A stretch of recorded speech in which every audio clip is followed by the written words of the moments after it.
Va començar fa aproximadament uns 25 anys.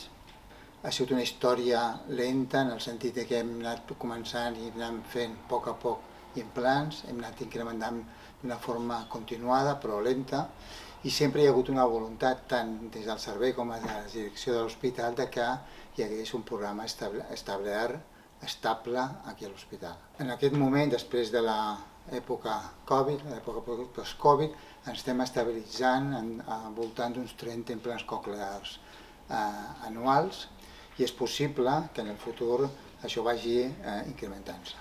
La unitat està estructurada bàsicament en funció de tres grups de persones: els metges, els audiòlegs i els rehabilitadors.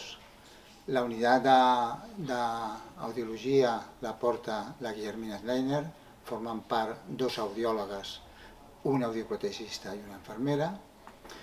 La part de rehabilitació la porten logopedes que treballen amb el servei de rehabilitació de l'hospital i que tenim una col·laboració molt directa.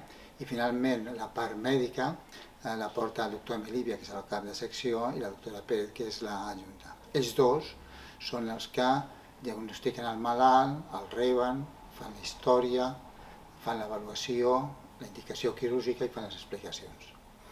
Al llarg del temps el número d'indicacions ha augmentat, cada cop les indicacions són més diverses i la tecnologia també ha millorat. Tot plegat fa que cada vegada hi hagi més dificultats, o sigui més complexa el tractament i especialment la rehabilitació. Ara molts dels malalts que implantem porten audífons a l'orella contralateral, per tant això requereix persones molt ben formades per poder fer la rehabilitació.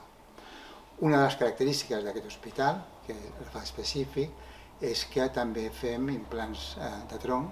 De fet, és l'únic hospital a Espanya que té una unitat regular d'implants de tronc, i això també ens dona una certa experiència en casos molt complexes que després també extrapolem amb els implants coclear.